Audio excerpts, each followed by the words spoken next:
Mr. Silent Channel. Please don't skip the ads. Kabanata 2981 Maaaring walang pag-asa. Bago pa makapagtanong si Yao Junggo, nawala na si Dizigi sa mundo. Walang laman ng Kyushu College sa oras na ito. Nang lumabas si Emperor Ziggy sa kanyang mundo, mayroon lamang isang lalaking itim na duwende sa hindi kalayuan. Sa mahabang pilak puting buhok at balat ng lavender, nagsusuot siya ng sombrero ng manlalakbay at may dalang alpa ng duwende sa kanyang likod. Ang Dean Emperor ay karapat-dapat na may ranggo sa nangungunang tatlo. Hindi ko inaasahan na iiwasan ni Feng Xiaotian at Xiao Qingshan ang aking batas, ngunit hinayaan mong iwasan ito ng buong Kyushu College. Idiniin ng itim na duwende ang labi ng kanyang sombrero, at ang sulok ng kanyang bibig ay tumaas ng isang ngiti. Sa oras na ito, ang lugar kung saan matatagpuan ang Kyushu College ay napapalibutan ng malaking bilang ng mga fault.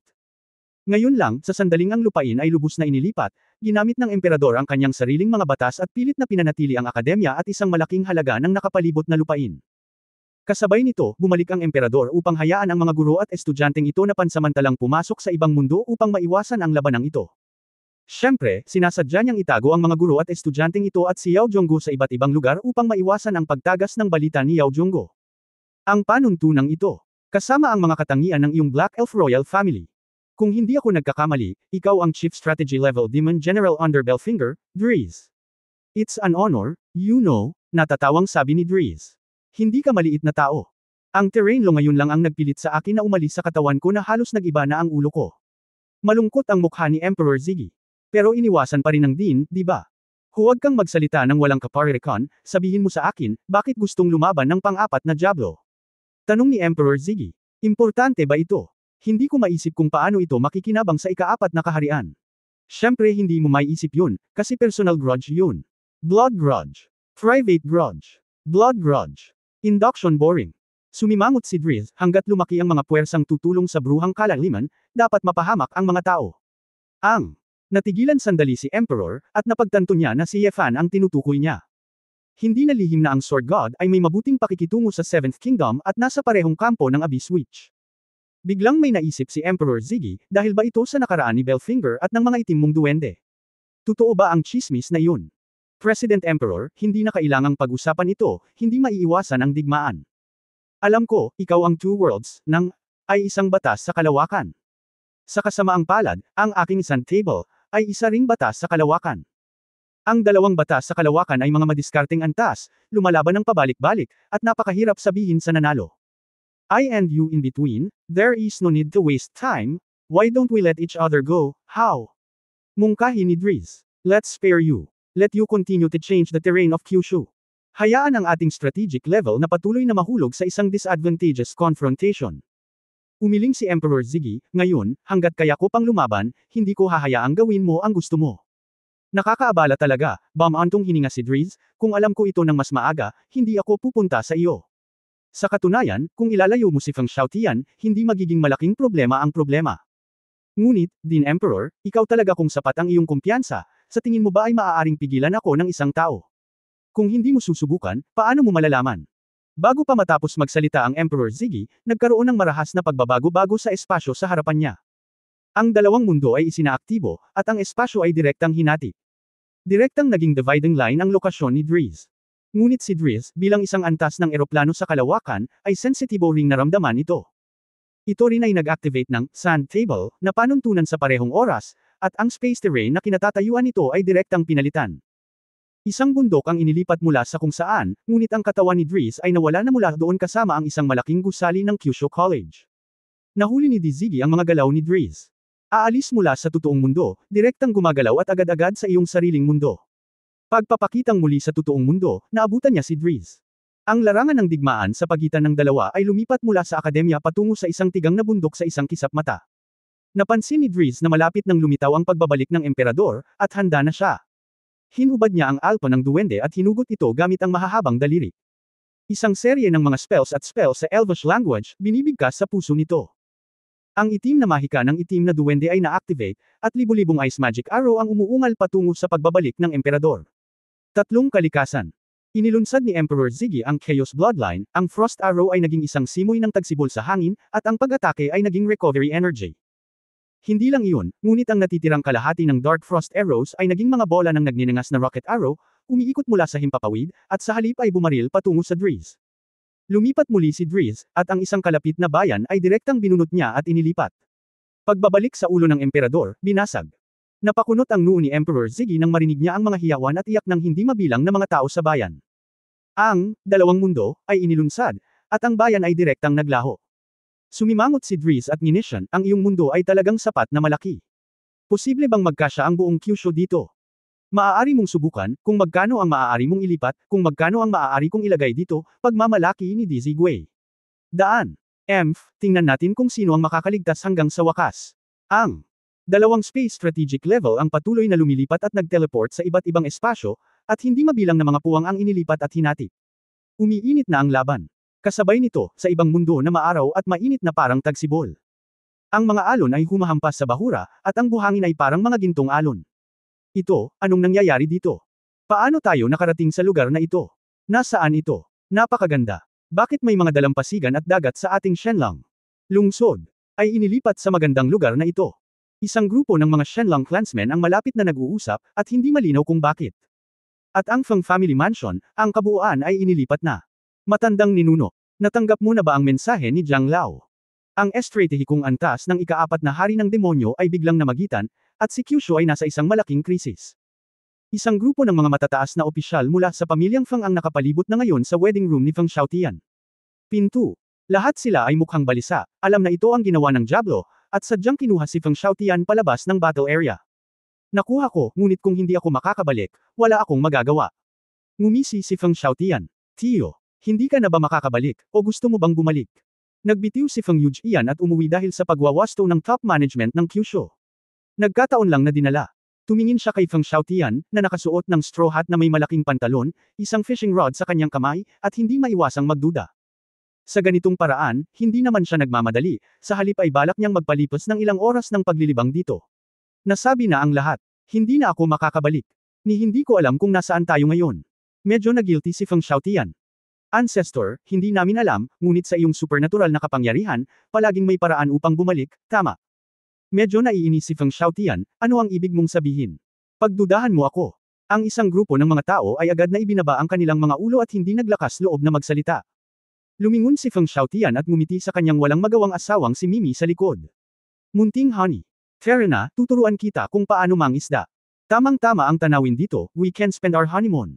Nagkatinginan ng isang grupo ng mga tao mula sa pamilya Feng habang pinapanood nila si Feng Xiaotian na umalis. Hindi rin nila alam kung ano ang iniisip ni Feng Xiaotian.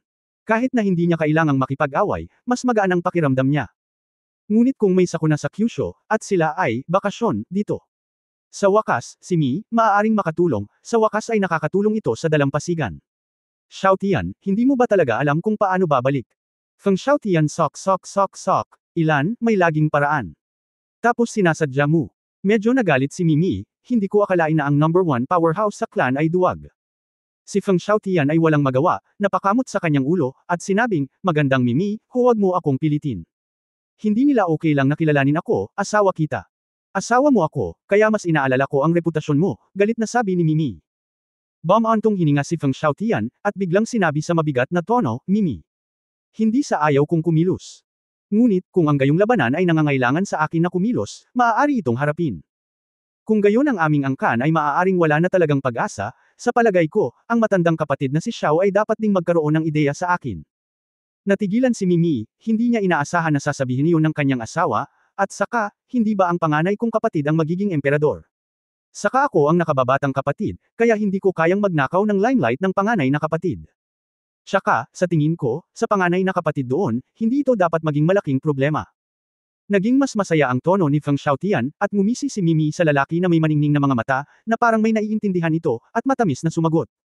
Hoy honey halika nga dito walang tao, ihahatid na kita dyan.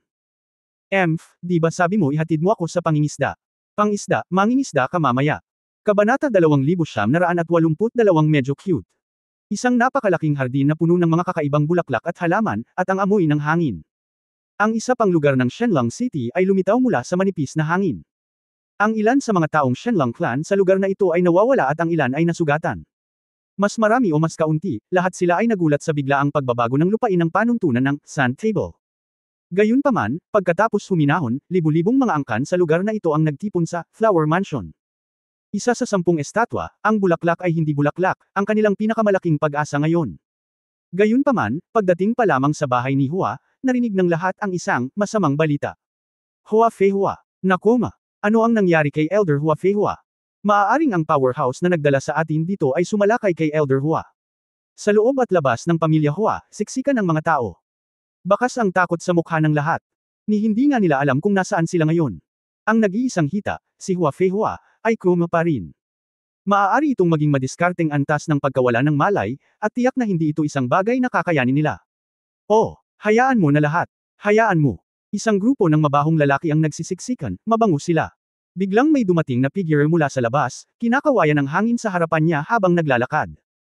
Nakalip gloss at eyeliner ang lalaki, nakasuot ng makukulay na guhitan, nakapermed ang buhok, at amoy aromatherapy ang buong katawan. Kuya Bai, bakit nandito si Elder Bai? Sa sandaling magpaliwanag ang ilang tao mula sa pamilya Hua, alam ng lahat. Nakaayos na pala ito. Sa pagkakataong ito, tutulungan ni Hua Feihua ang alyansa ng angkan, tuklasin ang katalinuhan, at magmasid sa mga kasalukuyang pangyayari. Upang maiwasan siya sa anumang panganib kapag siya ay nakatuon sa katalinuhan, hiniling ko kay Shiro na protektahan siya. Ang kaayusan na ito ay natural na Suchingzo. Gayunpaman, kahit na si Bai Yi ay nasa eksena, hindi niya alam kung bakit biglang nakoma si Hua Feihua. Namumula ang mga mata ng ina ni Hua Feihua sa sandaling ito, at nagmamadali siyang tumakbo palabas. Elder Bai Yi, hindi pa nagigising si Xiaohua, ano ang dapat kong gawin? Huwag kang mag-alala, panganay na kapatid, sa tingin ko ang Dragon Soul ni Xiaohua ay pansamantalang maayos, ngunit siya ay mahina. Siguradong nagkaroon ako ng matinding pagkabigla sa pag-iisip, kaya hindi ako magising sandali. Lumabas ako para mag-obserbo ngayon, at mukhang walang panganib dito. Humanap tayo ng paraan para sabay tayong bumalik sa Kyushu, basta ayos lang ang kaluluwa ng dragon, hindi mamamatay si Xiaohua. Hinawakan ni Bai Yi ang kamay ng Flower Mother, isang tono ng aliw sa pagitan ng magkapatid.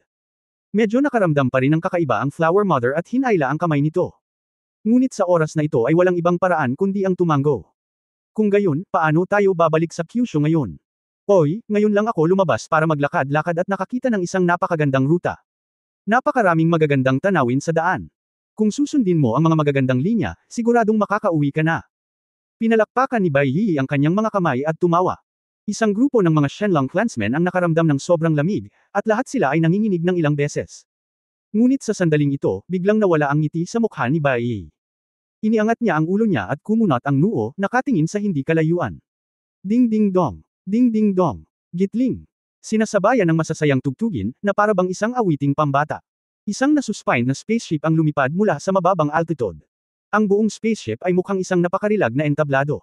Tinatakpan ng lahat ng uri ng bulaklak, makulay na spray paint, nakasisilaw na liwanag na palabas. Ang mas kakaiba pa ay natatakpan ito ng libu-libong leaf na manika. Ang mga manika na ito ay parang mga manikang basahan, at lahat sila ay cute at mapaglaro sa makukulay na damit. Ngunit ang problema ay, may mga kaluluwa sa mga manika na ito. Para bang may puwersahang naglagay ng mga kaluluwa ng ilang buhay na tao sa manikang basahan. Lahat. Pasensya na, ang tagal kong hinintay. Gyumi.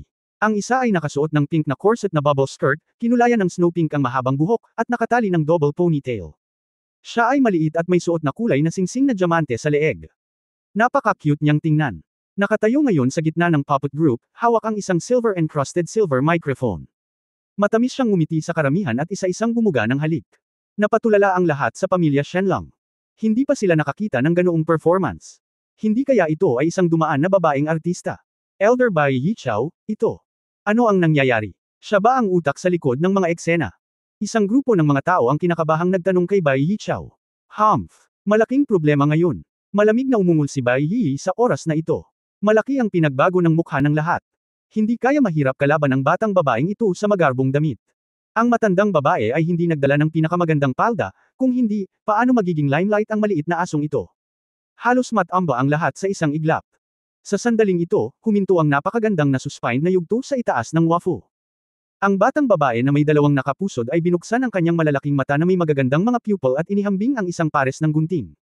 Mga baby, susunod, magsisimula ng mag-perform ang mga tao. Ang libu-libong tao sa ibaba ay nasa ulap pa rin, at sila ay inilipat dito ng hindi maipaliwanag, at hindi maipaliwanag na lumabas upang magtanghal. Pero kahit anong estado nila, nagsimula na ang double ponytail girl. Habang sumasayaw ng mga cute na dance steps, kumanta siya ng matatamis na kanta. Sino ang pinaka-cute since birth? Ako ito, Rene, ang kaibig-ibig na munting prinsesa. Sumama ka sa mga magagandang manika at sundan ng mga bilog si Princess Rene. Kahit na napaka-sweet ng style ng kanta, itong everyone was in a state of panic for a while. Not to mention na napakaraming ragdolls na may kaluluwa ang sumasayaw doon, kakaiba ang pakiramdam. Lahat ay likas na nagbubulungan, parehong natatakot na gumalaw. Humph! Biglang nilagay ni Rene ang kanyang mga kamay sa kanyang bewang at nagpout, bakit hindi ka sumasayaw? Sa tingin mo ba hindi maganda ang pagkanta ni Rene? Nagkatinginan ng libu-libong tao sa ibaba. Isang glamorous pink halo ang biglang lumitaw sa mga mata ni Rene. Mga sanggol, isawsaw ang iyong sarili sa pagkanta ng maliit na cutie na ito, okay? Sabi ni Rene, at nagsimulan na naman ang pagkanta. Sa pagkakataong ito, ang mga tao ng Shenlong clan sa lahat ng direksyon ay nagsimulang kumilos ng hindi sinasadya. Marami sa kanila ang may mga ekspresyon ng kilabot sa kanilang mga mukha, dahil halatang ayaw nilang sumayaw ng hindi malay, ngunit hindi nila makontrol ang kanilang sarili. Anong nangyayari? Anong nangyari sa akin? Dumating ang pagsabog ng mga tinig na nataranta. Maraming duotiya na may mahusay na paglilinang, at maging ang mga monghe sa banal na kaharian, ay sinubukang gamitin ang kanilang paglilinang upang puwersahang kontrolin ang kanilang sarili. Si Bai Yi ay natural na naapektuhan ng espiritong ito. Kahit na kontrolado niya ang sarili, bigla siyang may naisip. Hindi maganda. Tumigil kayong lahat. Huwag basta-basta gamitin ang cultivation base ninyo. Sa kasamaang palad, sinigaw niya ang pangungusap na ito. Noon, medyo huli na. Sa sandaling ito, ang malalaking matubig na mga mata ni Rene ay nagsiwalat ng isang pagpatay na layunin na hindi tumugma sa kanyang hitsura. Anong ibig mong sabihin? Kung hindi ka sumasayaw, sa tingin mo hindi cute si Prinsesa Rene. Kung ganoon, dapat ikaw ang manika ng prinsesa, at least ang mga manika ay makakasayaw sa kanila. Tanging ang kaluskos na tunog ng bang, bang, bang ang maririnig. Halika. Ang lahat ng miyembro ng Shenlong clan ay sumabog sa ambon ng dugo. Kabanata 2983 Aesthetics. Isa-isang hinubere ng mga kaluluwa at lumipad sa entablado ni Rene. Halos kaagad, ang kaluluwa ay na-infuse ng ilang mga manika na nakasalansan sa mga sulok ng entablado. Kaagad, ang mga manika na ito, na orihinal na mga dekorasyon, ay mayroon ding mga kaluluwa. At nagsimulang manipulahin ni Rene, at nagsimulang sumayaw sa tabi niya. Malamig ang dugo ng lahat. Sa wakas ay alam ko na ang pinagmulan ng mga manikang ito, ngunit ito ay mas nakakatakot. Soul Magic. Ikaw ang Diyos ng Soul Magic. Ito ang kaharian ng Arcane Gods. Sa wakas ay kinumpirma ni Bai Yishan ang kanyang paghatol. Hihi, natuklasan na. Ang prinsesa na ito ay ang prinsesa ng Soul Temple, ang pinaka-cute sa buong Arcane Realm, Rene. Tumalikod si Rene, nilagay ang isang kamay sa bewang, at nag-cute na gesture. Ang mga tao ng Shenlong clan na sumasayaw kasama ang mga manunood ay nagpakita ng hindi kapani-paniwalang mga ekspresyon. Dapat mong malaman ang lugar kung saan matatagpuan ang Soul Temple, ngunit ito ay isa sa mga lugar na pinakamalayo mula sa Kyushu sa Arcane God Domain. Napakalayo ng kanilang tinawid. Sinasabi na sa mga tuntunin ng espiritual na kapangyarihan lamang, ang Soul Magic God ay isa sa pinakamahusay sa mga dakilang magic gods. So, gumamit ka ng Soul Magic para makipagsabuatan laban kay Xiaohua. Tanong ni Bai Yi. Paano ito tinatawag na pagsasabuatan? Ang salitang ito ay hindi maganda sa lahat. Pininger ni Rene ang baba na ito, na parang nag-iisip. Kakaroon lang nila ng soul communication ni Elder Hua Feihua sa pamamagitan ng magagandang bulaklak. Kumunot ang noo ni Bai Yi, ngayon ay nabunyag na ang katotohanan. Kapag ginamit ni Hua Feihua ang batas ng dagat ng mga bulaklak, nagkakaroon ito ng koneksyon sa iba't ibang bulaklak. Sa pamamagitan ng mga bulaklak, sinusubaybayan niya ang kinaroroonan ng lahat ng mga Diyos ng batas. Gayunpaman, sa kabilang banda, sa katunayan, sa pamamagitan ng bulaklak, matutuntun din ng isa ang primordial spirit ng Hua Feihua. Gayunpaman, sa ilalim ng normal na mga pangyayari, kahit na ang isang madiskarteng antas na powerhouse, o kahit isang taong antas ng demonyong hari, ay hindi makakagawa nito. Nangangailangan ito ng kasanayan, hindi lamang ng malakas na kapangyarihang pangkaisipan. Lamang, ang Soul God na ito ay tila may ganoong paraan at kakayahang sugpuin ang Hua Feihua Long Soul. Gayunpaman, ang Soul God ay makakapagpatulog lamang kay Hua Feihua, ngunit hindi ito sapat para patayin siya mula sa malayo. Ngunit kung si Hua Feihua ay dumanas ng karagdagang pinsala habang siya ay natutulog, ang kanyang buhay ay nakataya. Elder Bai Yi. Ano ang dapat kong gawin? Si Hua mo ay hindi mapigilan sa sandaling iyon, tumatalon-talon. Lovely dance moves, pero malapit nang umiyak ang expression. Napabuntong hininga si Bai Yi, dahil ang mga aksyon ni Xiaohua ay na-target ng maaga, nangangahulugan ito na nabigo ang aming plano. Hihi, anong silbi ng mga yan, pwede ka bang pumunta dito at manood ng sayaw ni Prinsesa Rene? Ben the Princess gagawin kayong lahat na cute na maliliit na manika, at sundan ako pabalik sa templo, kung saan maraming cute na naghihintay sa inyo. Dahil sa sinabi ni Rene, libu-libong tao sa pinangyarihan ang naging abo. Ang kaluluwa ay ibinubuhos sa puti, at ito ay manipulahin habang buhay. Ang buhay ay mas mabuti kaysa sa kamatayan. Elder Bai Yi, tulungan mo kami. Ang sigaw ng tulong ay nagmula sa kung saan-saan. Seryoso ang mukha ni Bai Yi, kinuha niya ang lip balm, pinunasan, at sinipsip. Sa ngayon, parang ganoon lang. Natigilan ang isang grupo, bakit busy pa sila sa paglalagay ng lip balm? Ang bawat tao ay nagkaroon ng masamang pakiramdam. Biglang naglabas si Shiroyuki ng bola ng lana na dala niya. Siya ay karaniwang nagniniting ng mga sweater kapag wala siyang gagawin, at marami siyang sinulid na ito. Isang piraso ng lana ang lumipad sa likod bahay ng bahay ni Hua, at nang muli itong lumabas, inilabas na nito ang natutulog na Hua Feihua. Niyakap ni Bai Yi si Hua Feihua gamit ang isang kamay, at pagkatapos ay sinabi kay Hua mo, paumanhin, kapatid, masyadong mahina ang iyong cultivation base. Hindi ko mailigtas ang lahat, kaya't maibabalik ko lang si Xiao Hua. Mukhang inaasahan na ito ni Hua mo. Sa sitwasyong ito, sa halip na sama ng loob, sinabi niya ng may pasasalamat, problema mo. Ikaw, gusto mo kaming iwan. Bai Yi, itinuturing ka pa bang 10? Lahat sila ay galit na galit at nagsisigawan. Ngunit walang pakialam si Bai Yi, ang paglilinang ng grupong ito ng mga tao ay hindi mapipigilan ng mahika ng Soul o God. Kahit anong gawin mo, hindi mo iligtas ang lahat. Oo Elder Bai Yi, ito pala ay ganoong tao. Pero sa tingin mo ba makakaalis ka sa maliit na cute na teritoryong ito? Napakurap si Rene, binabala ka ng nanay ko. Kung maglakas loob kang patayin ng mga tao dito, papatayin ng matandang babae ang mga tao sa iyong Soul God realm. Magkano ang pinatay mo, babayaran ka ng matandang babae daan-daang beses. Ano? Sa pagkakataong ito, natigilan si Bai Yi. Anyway, kailangan lang ng prinsesang ito ng mga cute na manika. Napakapangit ng mga tao, mas mabuti pang mamatay, para makaipon ako ng mga kaluluwa. Kung hindi lang ako pinigilan ng mga taga-Guangming, gagawin ng prinsesang ito ang lahat ng kaluluwa ng mga Diyos sa mga cute na maliliit na manika. Ngayon na, kung papatayin mo pa, magpapasalamat ang prinsesang ito. Nagkibit-balikat si Rene, libu-libong tao na ang desperado, anong klaseng perwisyo ito?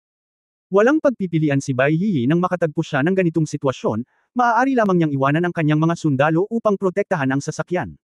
Ate, wala na talaga akong choice. Susunugan kita ng magagandang damit next year. Napangiti si Bai Yi kung Hua mo na nahihiya. Well, hindi kita sinisisi, tara na. Pilit nang umiti si Hua mo at tiningnan ng malalim ang kanyang anak. Walang sinabi si Bai, ang madilim na asul na agos ay tumalon mula sa kanyang katawan, pumasok sa thunder siya form ng White Tiger bloodline. Sa isang iglap, naging blue light beam si Bai Yi at gustong tumakas mula sa lugar na ito. Tumakbo talaga. Natigilan ang Soul Law God, hindi niya akalain na ang 10, ang haligi ng White Tiger Clan, ay talagang nagsabi na sila ay tatakas. Bagamat sanay siya sa mahika ng kaluluwa, sa bilis, hinding-hindi niya maaabutan si Bai Yi. Sa kabutihang palad, hindi siya hindi handa. Biglang, mula sa malayo, siksikan, maliliit na bagay tulad ng mga balang lumitaw sa kalangitan. Lumipad si Bai Yi sa kalahati, at ang kanyang mukha ay nagulat. Manika. Lahat ng mga manika. Daan-daang milyong mga manika ang sumasakop sa kalangitan sa lahat ng direksyon. Putok ni Domino. Ang mikropono sa kamay ni Rene ay biglang naging pink love staff. Itinuro niya ang langit, at kaagad na mayroong libu-libong mga manika na umaakyat patungo kay Bai Yi. Boom boom boom. Ang mga manika ay nagkaroon pa ng pagsabog ng enerhiya ng kaluluwa. Ito ang mga kaluluwa ng mga salamangkero at mga monghe, at ang kanilang kapangyarihan ay hindi maihahambing sa mga ordinaryong tao. Ang pangunahing punto ay ang pagsabog ng maraming kadena na ito, ang isang alon ay mas malakas kaysa sa isa, isinasama ang mga batas ng eroplano ng kaluluwa, at sapat na ang kapangyarihan upang sirain ang madiskarteng powerhouse. Si Bai Yi ay may sapat na nilinang upang labanan ang mga mental shock na ito. Kasabay nito, ilang bola ng lana sa kanyang katawan ang lumipad palabas. Sa ilalim ng naguguluhan ng mga mata ni Rene, ang lana ay talagang sinulid na parang isang karayom, na tinali ang lahat ng mga manikang ito ng sunod-sunod. Sa ganitong paraan, ang manika ay naging isang mahabang guhit. Ang ganda ng linya mo. Humajijek si Bai Yi, ang mga konektadong manika na ito ay tumigil sa pagsabog sa isang iglap. Paano naging ganito? Mukhang naguguluhan si Rene. Maaari mong manipulahin ang kaluluwa, ngunit ang matandang babae ay maaaring manipulahin ang mga linya. Kapag ang mga manika na ito ay konektado sa magagandang linya, ang mga ito ay mas maganda kaysa sa iyong mga bomba ng kaluluwa. Ipinagmamalaki ni Bai Yi ang kanyang ulo, ngunit ayaw niyang lumaban, kaya tumalikod siya at malapit nang makapasok. Galit na galit si Rene, at ang kanyang magandang mukha ay naging lubhang madilim. Ang mga manika na hindi sumasabog, hindi sila cute. Pangit. Tumigil ka. Nang makita ni Bai Yi siya na gustong kunin si Hua Feihua, mamamatay si Rene sa galit. Hindi niya inaasahan na talagang mawawalan ng mukha si Bai Yi. Ngunit nang maisip ni Rene na mabibigo siya sa misyon. Sir Oiche. Biglang huminto sa di kalayuan. Ha! Napakurap si Rene, naguguluhan. Ang isang grupo ng mga tao mula sa pamilyang Shenlang ay dahan-dahan ding itinaas ang kanilang mga ulo mula sa kawalan ng pag-asa, na nag-aapoy ng kislap ng pag-asa. Dahan-daang lumingon si Bai Yi, at si Lei Xia, tulad ng isang madilim na asol na meteor, ay nahulog pabalik sa flower house. Inilagay niya si Hua Fei Hua sa may pintuan. Agad naman siyang tumangala at tumingin kay Rene. Sa oras na ito, si Bai Yi ay wala na sa kilos ng isang kapatid na babae, ngunit sa halip ay may malamig at determinadong tingin sa kanyang mukha. Ang kanyang mga mata, sa ilalim ng refleksyon ng asul na kidlat, ay napakalalim at malalim. Ang ugali, parang nagbagong tao. Naramdaman pa ng mga nakapaligid na tao ng Shenlang na kumakalat ang layuning pagpatay na nagpalamig sa kanilang mga buto. Matandang babae. Ano ang sinabi mo sa akin ngayon? Malamig na tanong ni Bai Yizhen. Matandang babae.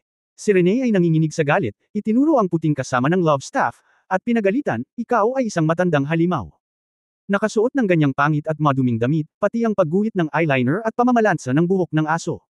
Ulo. Ang pangit mong bastard. Dati. Makakatapos na siyang magsalita, biglang nagliyab si Bai Yi. May hawak siyang madilim na asul na kulog sa kanyang kamay, parang isang matalim na talam sa langit. Puting emperador, sirain ang masamang puting liwanag. Direktang hinaypa ni Lei Ting si Rene. Natahimik ang mga manunood, huli na ang tunog ng mga bagyo. Hindi makapaniwala ang lahat sa kanilang nakita. Walang. Maaaring magtanong sa estetika ng aking Bai Yi. Tumayo si Bai Yi sa hangin at malamig na sinabi. Chapter 2984 na huwag kang tumitig sa iba. Ngunit nang maisip ng lahat na ang Solo God ay pinatay ng galit na si Bai Yi. Isang nakakatakot na enerhiya ng kaluluwa, muling nagtitipon sa himpapawid. Ang lakas ng pag-iisip ay parang napakalaking tubig, umaagos at nagngangalit, na nagiging sanhi ng libu-libong mga anak ng angkan na makaramdam ng namumuong ulo. Maraming mahina sa pag-iisip na mga tao ang namatay ng marahas sa lugar, at lahat ay maaari lamang lumaban gamit ang kanilang cultivation base upang labanan. Mga pangit na bastard. Manggahas kayong sirain ang paboritong pink na damit ng prinsesa. Ang mga mata ni Bai na may mahinang asul na electric light ay tumawid. Nang makita ang kaluluwa ni Rene, nagtitipon ito mula sa lahat ng direksyon. Ang matandang babae. Iniiwasan mo talaga. Ngayon lang, bagamat nawasak ang katawan ni Rene, himalang nahiwalay ang kanyang kaluluwa. Sa pangkalahatan, ang kaluluwa ay hindi mahahati. Gayunpaman, ginawa ni Rene, ang Diyos ng mga kaluluwa, ang kanyang kaluluwa sa isang palaisipan. Ang masasamang puting liwanag na tila si Bai Yi ay tumagos sa kaluluwa, ngunit ito talaga ang kaluluwa na sadyang binuksan, na nagpapahintulot sa nakamamatay na pag-atake na dumaan. Magsuot ng ganyang pangit na cheesy na damit, at may mukha na magsalita tungkol sa aesthetics. Pangit. Ni hindi sulit na gumawa ng manika para sa prinsesang ito. Hindi natapos ang mga salita ni Rene, at muli niyang pinaandar ang kanyang nakakatakot na plane level soul spell. Mga tanikala ng kaluluwa. Ang hindi nakikitang mga kadena ng kapangyarihan ng kaluluwa ay direktang nakalock ang puti. Si Bai Yi ay napapaligiran ng napakalaking espiritual na kapangyarihan, at walang paraan upang maiwasan ito. Kasabay nito, ang mga kadena na ito ay talagang nagbigki sa libu-libong mga alagad ng angkan sa ibaba. Sa isang iglap, ang kaluluwa ni Bai Yi, at ang mga kaluluwa ng lahat ng nasa ibaba, ay naging isang komunidad. Maaari mong kontrolin ang mga linya, ngunit ang mga hindi nakikitang kadena, wala kang magagawa, tama. Napangiti si Rene nang may pagmamalaki. Biglang natauhan si Bai Yi, at mabilis na itinaas ang kanyang kamay para magpakawala ng ilang thunderbolts. Kidlat sa langit. Ang bughaw na kidlat. Pero si Rene na nasa pure soul state ay mas maliksi kaysa sa kanya na nagkaroon ng pisikal na katawan ngayon lang. Parang multo, gumalaw siya sa isang iglap para makaiwas sa kulog at kidlat. Sabay finger ng ilang soul chain si Rene. Espiritual na pagsabog. Biglang, mayroong higit sa 100 magsasaka sa lupa, at ang kanilang mga kaluluwa ay pinasabog ng mga tanikala. Gitling. Pagkatapos pasabugan ng 12 o higit pang mga kaluluwa, lahat ng sakit na dinanas ng mga kaluluwa ay nailipat sa kaluluwa ni Bai Yi sa pamamagitan ng mga tanikala. Napasigaw si Bai Yi sa sobrang sakit. Ang mga anak ng angkan sa lupa ay galit pa rin sa biglaang pagkamatay ng angkan, at nang marinig nila ang mga sigaw ni Bai Yi, sila ay mas nakakasindak. Hihi. Alam ko na ang iyong White Tiger Primordial Spirit ay malakas, ngunit ang kadena ng kaluluwa ay maaaring magdusa sa iyo mula sa mga kaluluwa ng ibang tao. Ang prinsesang ito ay magpapasabog sa mga kaluluwa ng lahat ng mga taong ito, upang ikaw ay bumagsak sa patuloy na pagpapahirap. Vicious, excited, at sobrang saya. Ang sinumang umatake sa kanyang edad at hitsura ay dapat mamatay, pabayaan ang angkan ng matandang kalaban. Alam niya na mahirap patayin si Bai Yi ng direkta gamit ang mga soul spell. Ang tunay na paglilinang na biglang ipinakita ni Bai Yi ay mas matatag kaysa sa kanyang inaakala. Ang taong ito ay hindi kasing flamboyant gaya ng kanyang hitsura, wala siyang gaanong tubig sa kanyang lakas, at ang kanyang pisikal na kaluluwa ay napaka-tyrannical. Ang pangunahing tungkulin ng Soul Chain ay hindi direktang pasabugan ang primordial spirit ni Bai Yi. Ang primordial spirit ng clan ay mas malakas kaysa sa mga ordinaryong tao, at si Bai Yi ay isang clan strategic level, hindi maihahambing sa mga ordinaryong monghe. Ang direktang pagpapasabog nito ay parang paghampas ng bato ng itlog, na mahirap kahit kay Rene. Sa ganitong labanan, kung ang isang taktika na may mababang antas ng tagumpay ay pinagtibay, ito ay pagpapakamatay. So, napakasimple lang ng goal ni Rene, na ipasa ang sakit ng mga kaluluwang ito na sumasabog. Hayaan si Bai Yi na mawala ang kanyang lakas sa pakikipaglaban, madali lang yan. Espiritual na pagsabog. Espiritual na pagsabog. Espiritual na pagsabog. Gatlang M.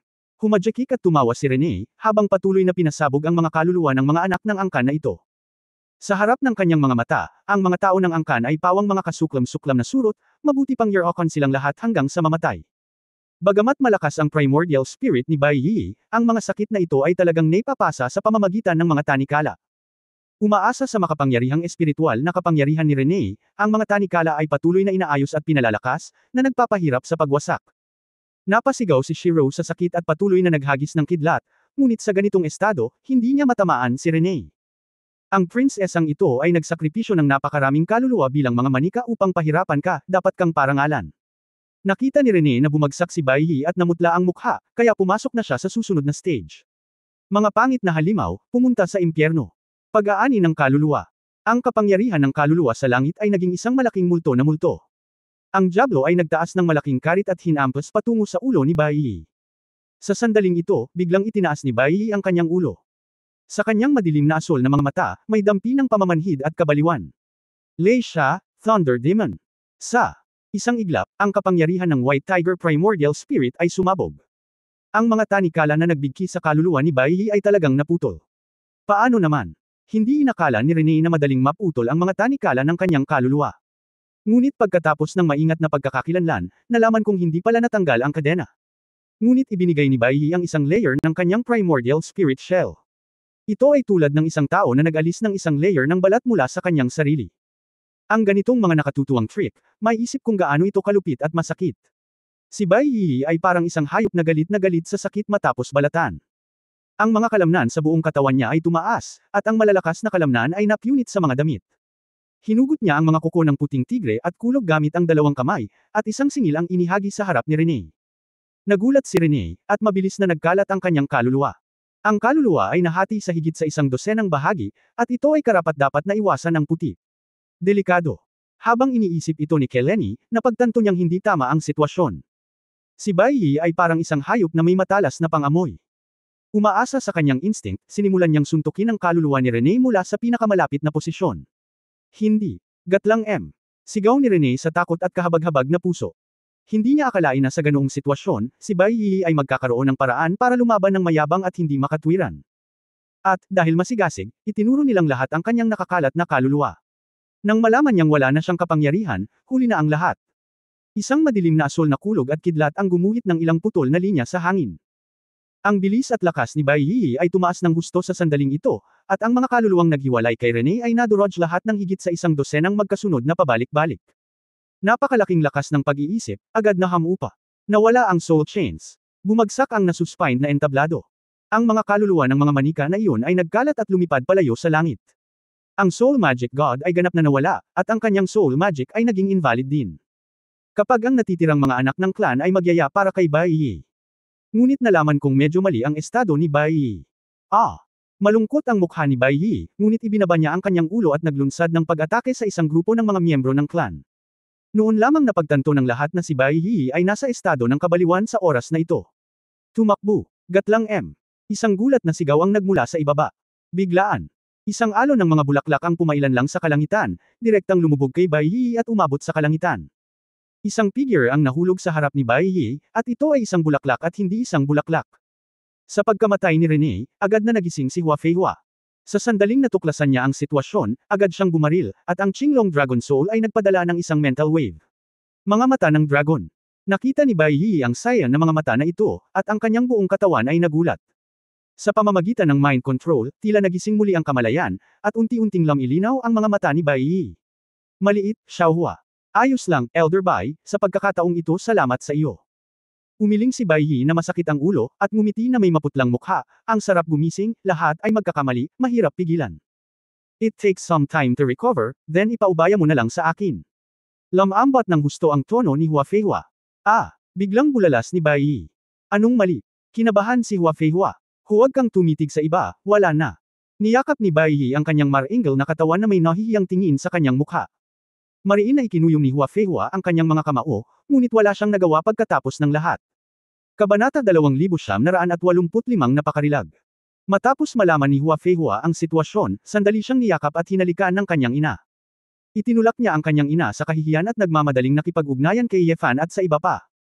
Hindi mahanap ni Ye Fan Zhengqiu ang posisyon ni Ye Xuanguang. Pagkatapos ng lahat, ang lupain ay nagbago ng malaki, at ang Kyushu ay napakalaki. Gaano man siya kalakas, mahirap malaman agad. Si Hua Feihua ay nasa linya, muli, at si Ye Fan ay gumaan din. Elder Hua, okay ka lang ba? Salamat sa isang elder, pinatay niya ang solo god. Mabuti yan, masikip ang oras, sabihin mo sa akin kung nasaan si Ye Xuanguang. Hua Feihua. Sinabi kay Ye Fan ang lokasyon pagkatapos ng ilang investigasyon.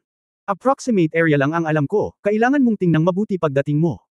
Matapos itong marinig ni Ye Fan, isang espada ang nag-iba at direktang dumating sa isang trahedya na larangan ng digmaan.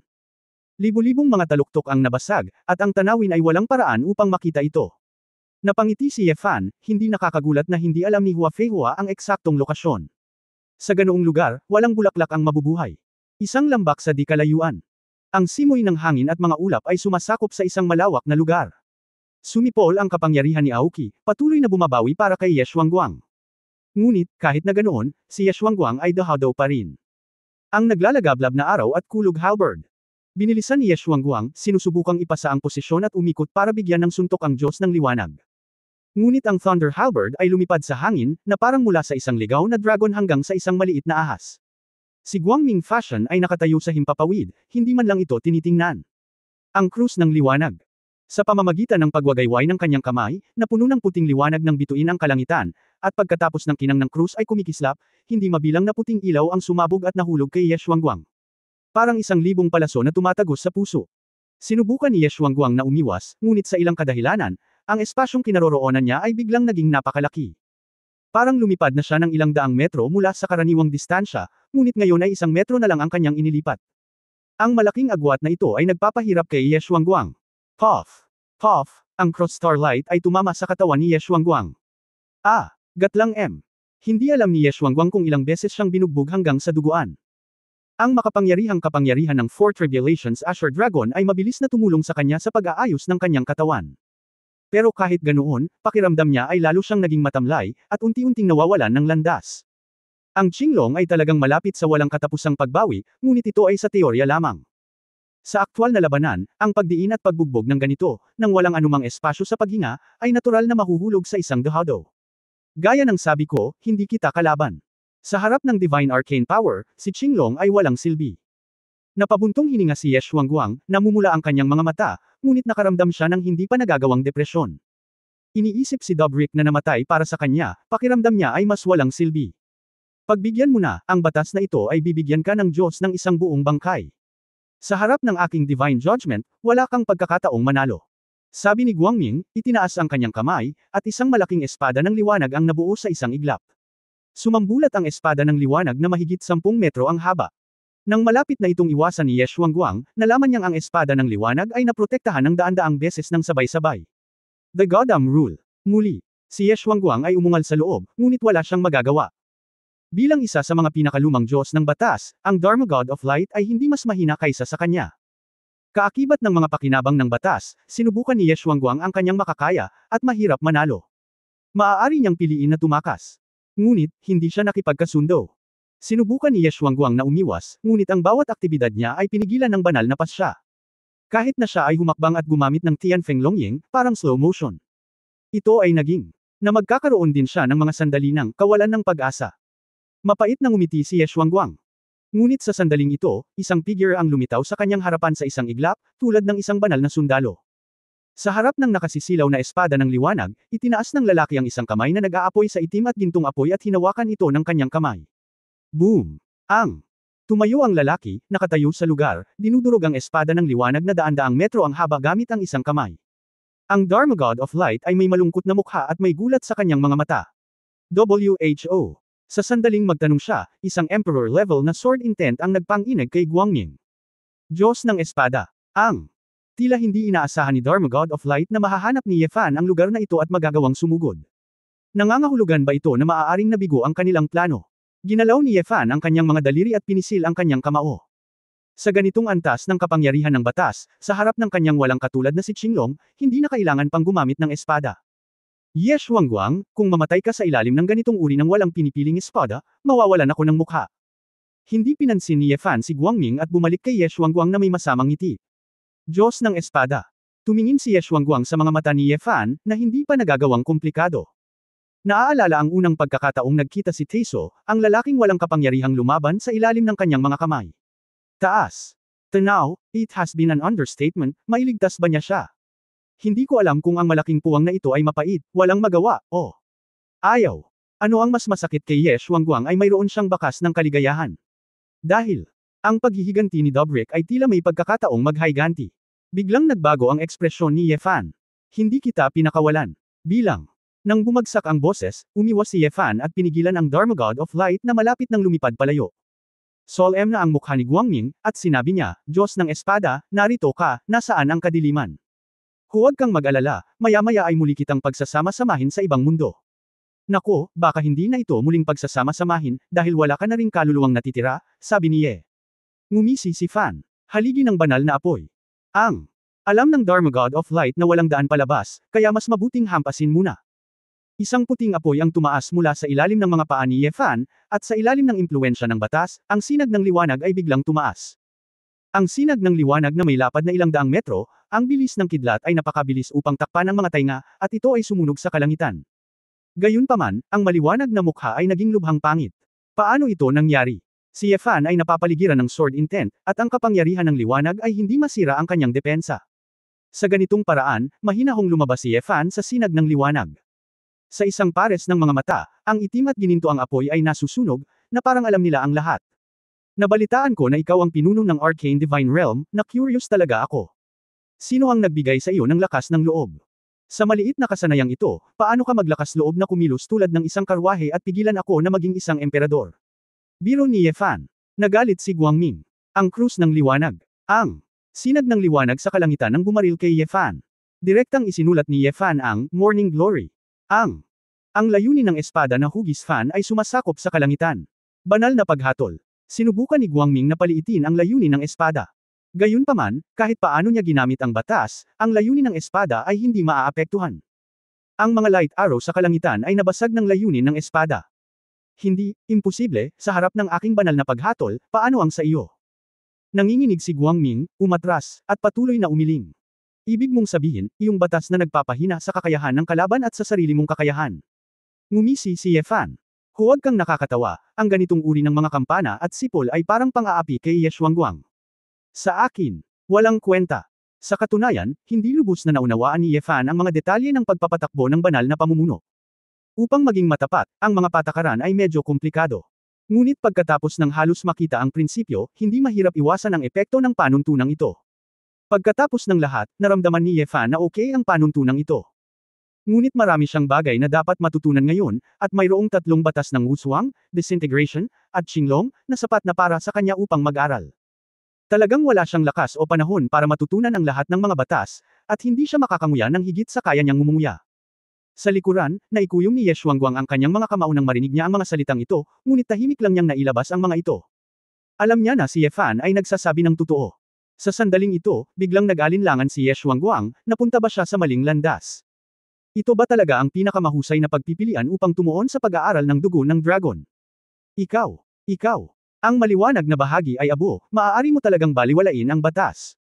Napagtanto niya na ang mga chismis ay tila totoo, at ang batas ng eroplano ay mawawala ang epekto nito sa harap ng Sword God. Tanong ni Ye Fan sa malamig na boses, bigyan ka ng pagkakataong sabihin ang lahat ng impormasyon tungkol sa Satan Expedition at paksayo ng Bellfinger. Natigilan si Guangming at kumunat ang noo, kung sasabihin ko ba sa iyo, pakakawalan mo ba ako? Kabanata 2986 na minsan at ngayon. Napagtanto niya na ang operasyong ito ay nabigo, at malamang na minamaliit nila ang lakas ng pakikipaglaban ng panig ng angkan. Kung makakatakas ka sa sakuna, kahit na dumanas ka ng pansamantalang pagkawala, magkakaroon ka ng pagkakataong makabalik sa hinaharap. Hindi lang niya kayang harapin ang Sword God, ngunit kaya niyang harapin ang iba pang mga clan sa strategic level, na ganap na totoo. Bitawan mo ako. Mukhang nakarinig ng biro si Ye Fan. Alam mo ba kung ilang tao na ang namatay sa clan ngayon? Dahil lang sa bigla kang tumalikod. At tumulong sa mga demonyo na pumatay ng mga tao. Ngayon hayaan mong sabihin sa akin ang ilang impormasyon, papayagan kita. Malamig ang tono ni Ye Fan, higit sa lahat, hahayaan kitang mamatay ng mas masaya. Kung gayon, huwag kang umasa na makakaalam ng anumang impormasyon mula sa aking bibig.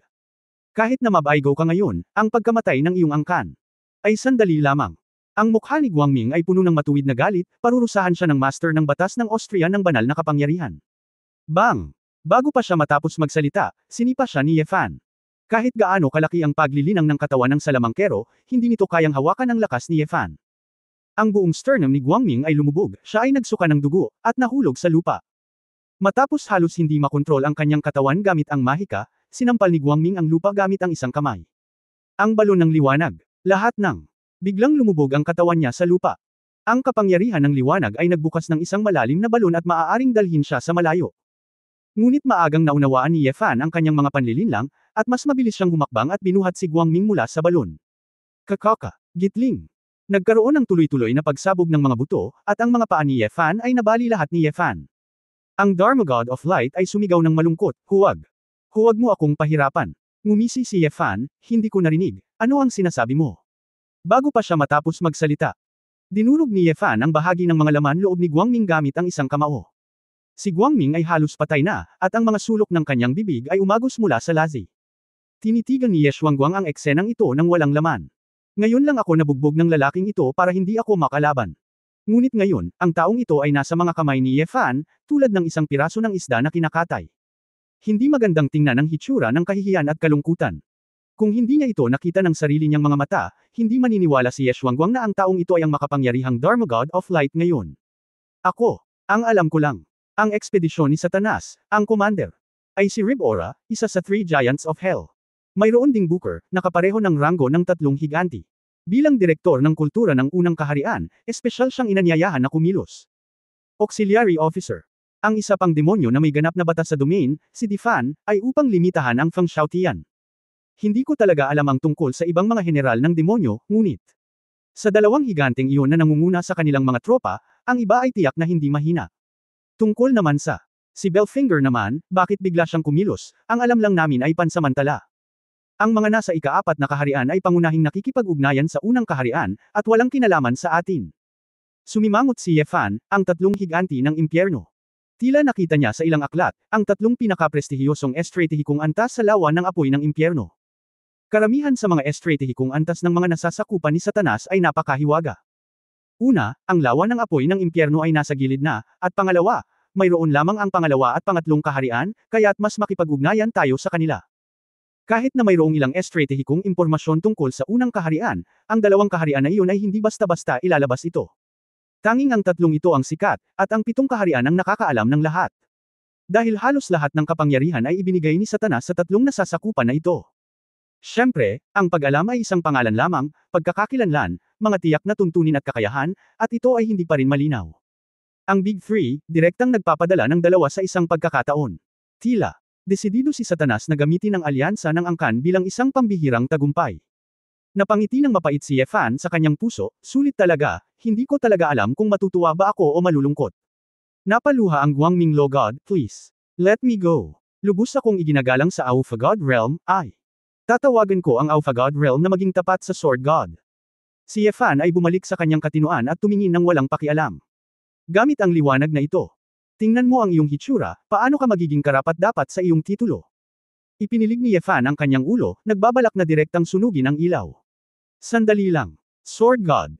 Biglang humakbang si Ye Xuanguang at nahihirapang nagsabi, maaari ko bang ipaubaya ang buhay ng taong ito sa haring ito?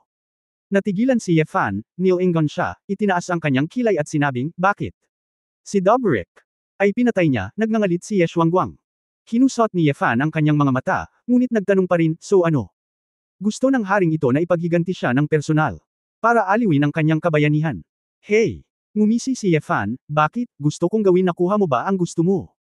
Ye Xuanguang, mayroon ba tayong magandang relasyon? Kakampi tayo pansamantala, nakasimangot si Ye Xuanguang. Sabi mo temporary lang, not to mention, dahil lang sa mukha kang naulila na aso ngayon, sinasabi mo pa rin na ikaw ang herring ito. Huwag kang mahiya, hindi ka namumula, nahihiya ako sa iyo, anong klaseng Harry, ka? Biro ni Ye Fan. Kinagat ni Ye Xuanguang ang kanyang mga ngipin, Sword God. Bagamat pinahiya mo ako, ngunit upang ipaghiganti si Dobrik, kailangan kong gawin ito sa aking sarili. Okay, depende ito sa iyong sinseridad, sabi ni Ye Fan. Ano ang sinseridad? Lumuhad ka at magmakaawa sa akin, malamig na sabi ni Ye Fan. Nakakabaliw iyan. Si Ye Xuanguang noon. Galit na galit at halos gustong gawin. Ngunit nang makita niya ang mapanghamak na mga mata ni Ye Fan, napagtanto niya na may malaking pagkakaiba sa pagitan ng katayuan at lakas ng dalawa. Mukha. Kung sa tingin mo ay pinapatay mo siya gamit ang iyong sariling mga kamay, maaari kang pumunta doon, at maaari mong panatilihin ang iyong ulo sa harap ng iba pang mga kamay.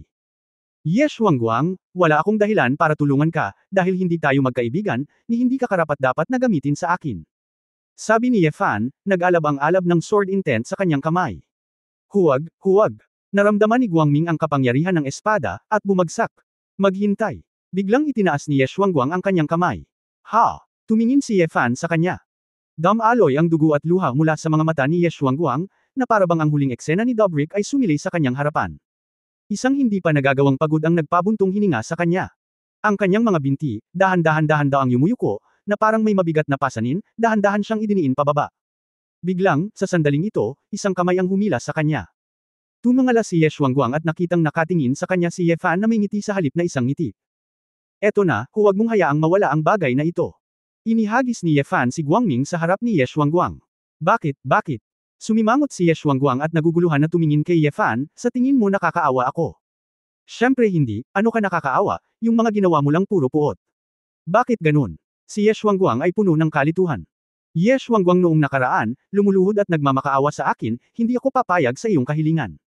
Ngunit ngayon Ye Xuanguang, kung hindi ka luluhod, tutuperin ko rin ang iyong munting hiling. Napabuntong hininga si Ye Fan at tinapik si Ye Xuanguang sa balikat. My condolences, he really deserves what you do for him. Nang marinig ito, ang katawan ni Ye Xuanguang ay nagulat, na parabang ito ay ginawang isang batong iskultura. Kabanata 2987 Isang tadyang. Kasabay nito, ang isa pang larangan ng digmaan ay malapit sa Central Region. Sa loob ng isang malaking chessboard, si Jim Rand ay galit na pinuputol ang lag-ari patungo kay Gigi He. Ngunit si Gigi He ay nakatayo roon ng maluwag, hinayaan si Jim Rand na saktan ang kanyang bodyguard. Ang demonyong kapangyarihan ni Jim Rand ay nagdulot lamang ng kaunting pinsala, at hindi man lang nito masaktan ang balahibo. Maging ang batas nitong Nightmare ay lubhang hamina at hindi makakaapekto kay Gigi He. Ilang beses ko bang sasabihin yan sa chess game ko, sa paglalaro lang ng chess matatalo mo ako. Ang iyong base ay mas mababa na ngayon na mayroon na lamang 2 sungay na natitira, at hindi mo ako masasaktan kahit nabawasan mo ang ilang mga panahon. Hoy, bilasan mo, ikaw na. Humikab si Gigi He at sinabing, nakakapagod talagang maglaro ng chess na may mabahong chess basket na katulad mo. Tumingin si Jim Rand sa lahat ng uri ng itim at puti, bumagsak ang kanyang mukha. Hindi talaga magaling maglaro. Kuya, sigaw ni Jim Rand pabalik. Ito ay masasabing parang burol, na may apoy na nag-aalab sa buong katawan, bumabagsak mula sa kanyang mga mata na parang bulalakaw. Boom! Nabasag sa bundok. Ang 2 machete sa mga kamay ni Edith ay natunaw sa punto ng kawalan ng respeto. Parang sinunog na balat ng baboy. Si Huang Wanro ay natatakpan ng apoy ng Phoenix, na may nakakalokong ngiti sa kanyang mukha, pinunasan niya ang kanyang ilong gamit ang kanyang mga daliri. Hahaha! Nakakatuwang labanan ang mga bogbog. Bumangon ka. Labanan muli. Umiyak si Edith, kuya. Iligtas mo ako. Baliw ang babaeng ito. Paano ang katangahan mo? Tanong ni Jimland German. Hindi ito gumagana para sa kanya. Napakatanga niya. One-sided thinking lang ito. Bilang karagdagan sa pagkakasala ay pagkakasala. Ang lahat ng mga paghatol ay pagkakasala. Hindi man lang depensa at pag-iwas. Walang pinagkaiba ang matalino at tanga. Nababaliw na si Editor. Ang tinatawag na matalino na paghatol ni Huang Wanro ay ang paggamit ng 100 beses ng maraming apoy ng Phoenix ng tumpak. Ang kanyang hanggal na paghatol ay ang paggamit ng 10,000 ng maraming firepower sa isang napakalaking hanay. Ang pagkakaiba ay nakasalalay sa isang walang kwentang pagkonsumo. Ngunit ang babaeng Phoenix ay hindi natatakot sa pagkonsumo. Para sa halimbawa, sapat na upang bambahin ang radius na ilang milya, ngunit kailangang bambahin ni Huang Wanro ang radius na daan-daang milya. Malinaw na sapat na ang apoy ng Phoenix, Huang Wanru daan-daang salita ng direkta. Hanggat gumagamit siya ng maraming batas, hindi ito maiiwasan ni Edith. Maliban kung si Huang Wanru pinipili ng tanga na magpakamatay, o mablangko ang kanyang isip. Gayunpaman, na may berdeng korona sa kanyang ulo na si Huang Wanru, ang paglaban ni Feng Han sa mental na kapangyarihan ay napakalakas na. Ang impluwensya ng batas ng katangahan sa kanya ay hindi magkakaroon ng tiyak na epekto. Kahit na mas mataas ang cultivation ni Edith, hindi niya kayang labanan ang multiple, super explosive at firepower. Damn! Sabay-sabay nating lutisin ang kalbong Phoenix na ito. Naisip ni Jim Rand na kahit na hindi niya kayang patayin si Gigi He, kaya niyang harapin si Huang Wanru. Ang dalawang kapatid na lalaki ay pumatay ng isang Phoenix na babae at nakipag-usap kay Gigi He ng magkasama, o maaari nilang maiwasan ang digmaan. This time to the Clan Alliance, if it was a strategy hindi niya pinatay ang level, at hindi madaling bumalik. Ngunit bago tumalikod si Jim Rand para barilin, nakakita siya ng pamimilit na dumurog sa kanya, na lumilitaw mula sa likuran. Hindi pa tapos ang chess, saan ka pupunta? Biglang pinutol ni Gigi He ang Divine Thunder sa kanyang kamay, ginawa itong espada. Thunderbolt slash. Galit na tumalsik ang kutsilyo, at kumikidlat ang kidlat na parang ligaw na dragon na sumasayaw. Ang hanay ng libu-libong metro ay tumawid ng paalang, sinisira ang mga patay at pinutol si Jim Rand sa dalawa. Paano? Ang iyong cultivation base. Natigilan si Jim Rand, halatang sa simula, ang kanyang cultivation base ay nasa itaas ng Gigi He. Bakit biglang nagkaroon ng lakas si Gigi He na crush siya? Sa larong chess, ako ang pinakamagaling, at ang iyong cultivation base ay mas mababa kaysa sa akin. Nagpakita ng malamig na tingin ang itim na mga mata ni Gigi, napatay ko ang napakaraming inapo ng aking angkan, at gusto ko pa ring bumalik. Totoo bang walang sinuman sa aking angkan? Kayang gawin. Tamang dalawa. Sinabi ni Huang Wanru na may bahagyang panghihinayang. Ms. Su has a clever plan to let the two of you stay here, and sure enough, ihahatid sila sa pinto. Kaya naman, dapat may dahilan siya para magkasama kaming dalawa. Ito ay tiyak. Hindi posibleng umasa sa iyo ng mag-isa, sabi ni Gigi. Bihira kang makitang seryoso, hindi ako naging masaya ngayon, huwag kang tumakas kapag bumalik ako para awayin ka. Si Gigi He ay masyadong tamad na sumagot, halatang hindi interesado sa ganitong uri ng imbitasyon. Sa mga mata ng magkapatid na Jim Rand at Edith, may hitsura ng kawalan ng pag-asa. I thought this was a sneak attack, but in the end, parang sila ang nahuli sa net. Umalangaw-ngaw ang hangin sa bundok. Ang larangan ng digmaan kung saan matatagpuan si Ye Fan. Pagkaraan ng ilang sandali ng katahimikan, nagliyab ng apoy ang mga kamay ni Ye Xuanguang. Si Guangming ay binugbog ni Ye Fan hanggang sa hindi na siya makalaban. Sa kanya ni Ye Xuanguang, ang liwanag ay ganap na nawala. Sword God, huwag mong isipin na sa pagkakataong ito, kung hahayaan mong tuparin ng haring ito ang kanyang hiling, yuyuko ang haring ito sa iyo. Pakiusap ko sa pagkakataong ito, hindi ibig sabihin na sumuko na ang haring ito. Desididong sabi ni Ye Xuanguang. Alam kong handa kang lumuhad, para lang kay Dubrick, hindi para sa sarili mo, sabi ni Ye Fan. Alam mo masarap yan. Sinabi ni Ye Xuanguang na may maningning na mga mata, ngayon lang, ang haring ito ay medyo nayanig sa landas na kanyang iginiit. Gayunpaman, ito ay sandali lamang. Ang haring ito ay hindi magbabago sa kanyang orihinal na intensyon, maaga o huli. Matatalo kanya. Ang mga Obsidian Warrior na sumusunod sa haring ito upang lumaban sa lahat ng direksyon ay tiyak na magiging pundasyon ng Xuanlong Empire. Ngumiti si Ye Fan, narinig kong sinabi mo yan. Gamaan ang loob ko, nag-aalala ako na baka madapa ka noon. Bakit? Sumimangot si Ye Xuanguang. Dahil may mga kalaban tulad mo na ayaw umamin ng pagkatalo, mayroon akong motibasyon na ituloy ang mas mataas na kaharian. Ikaw Fan. Sabi. Hayaan mong maging proud ka sandali. Aalis. Tumingin si Ye Fan sa likod ni Ye Xuanguang, ngunit medyo nalungkot at nalungkot. Gayunpaman, sa pagkakataong ito ang pagkamatay ni Dubrick sa labanan ay dapat magpalakas kay Ye Xuanguang. Hanggat binibigyan ng oras si Ye Xuanguang, siya hindi ito mananatili sa yugtong ito magpakailanman. Si Ye Fan ay totoong-totoo at pakiramdam niya ay isang magandang bagay na magkaroon ng ganoong lalaki na parehong kaaway at kaibigan. Inaasahan niyang bigyan si Ye Xuanguang ng ilang daang taon, libu-libong taon o kahit 10,000 libong taon. Sa 2010, makakamit ko ba ang mga nagawa ni Ye Kyun? Siyempre, hindi payag si Ye Fan na bugbugin hanggang mamatay, at muli siyang pinahirapan ni Ye Xuanguang. Ang pakiramdam na binubugbog sa panahon ng Tiso ay talagang hindi komportable. Kailangan mong patuloy na lumakas. Bulong ni Ye Fan. Umiling si Ye Fan, naalala ni Ye Fan na may kailangan pa siyang gawin. Nakipag-ugnayan siya kay Hua Feihua at tinanong kung kamusta ang labanan.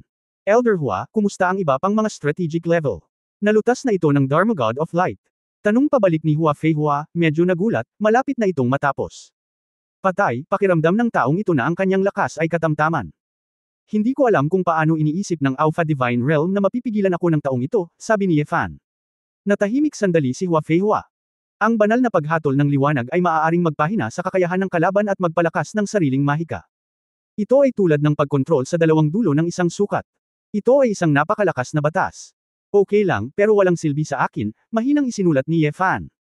Napabuntong hininga si Hua Feihua, halatang hindi kalmado gaya ng kanyang tono. Kabanata 2988 Astrolohiya. Sa katunayan, sa mata ng 10 madiskarteng antas, ang banal na pamumuno ng Dharma God of Light ay halos, hindi nalutas. Kung hindi, ang Dharma God of Light ay hindi makakaupo sa posisyon ng ulo ng Dharma God. Hindi bababa sa ito rin ay isang panuntunan ng pagiging hindi magagapi. Sa bibig ni Ye Fan, ito ay hindi gaanong mahalaga.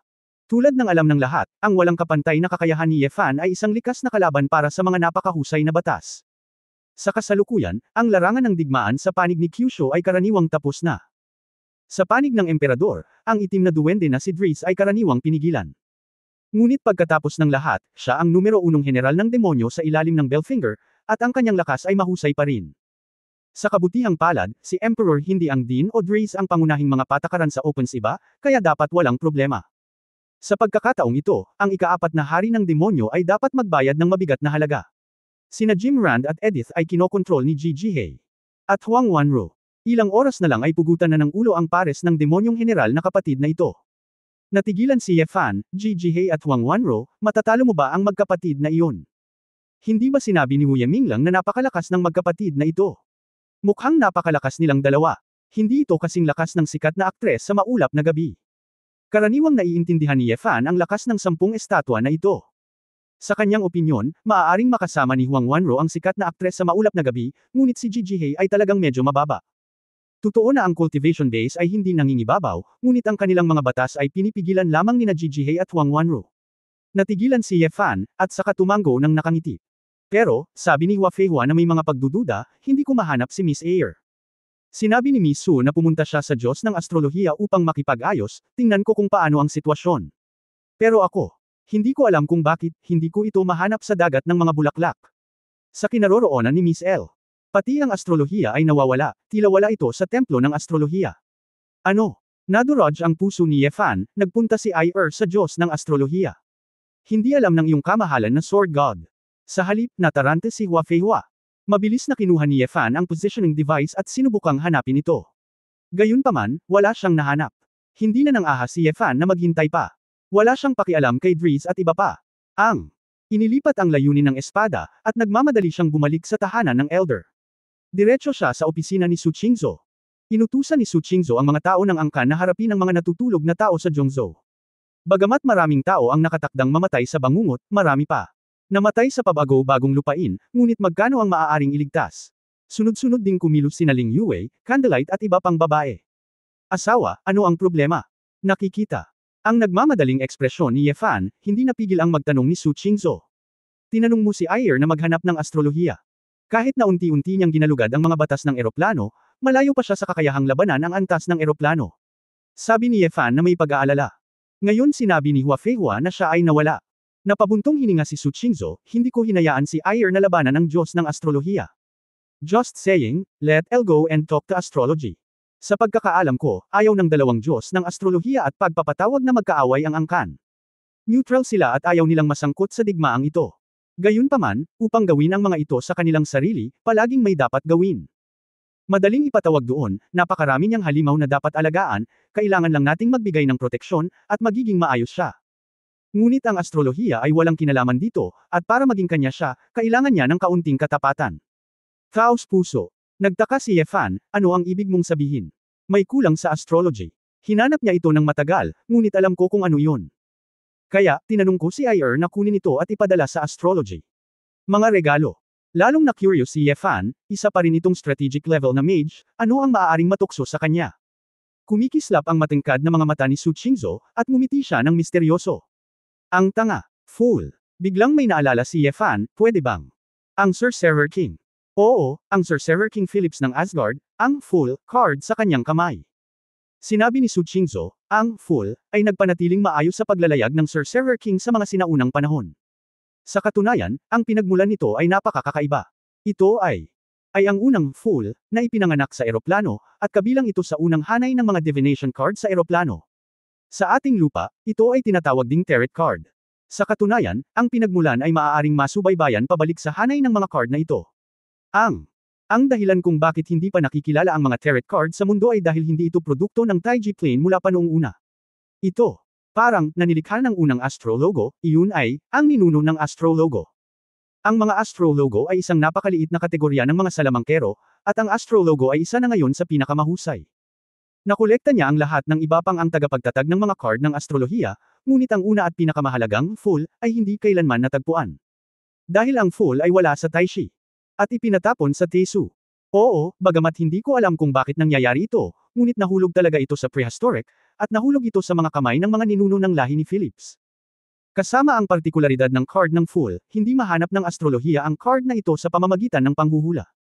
Kung ipapadala natin ang fool, dapat ay mapahiya ako sa astrolohiya. Kaaway ka namin, magpapasalamat ka pa nga. Sabi ni Su Qingzhou. Kung gayon, maaari bang pumayag ang Sorcerer King? Nakaramdam ng katangahan si Ye Fan nang matapos siyang magtanong. Pinapahalagahan pa rin ni Su Qingzhou ang iniisip ni Philips. Buti na lang hindi mahuli.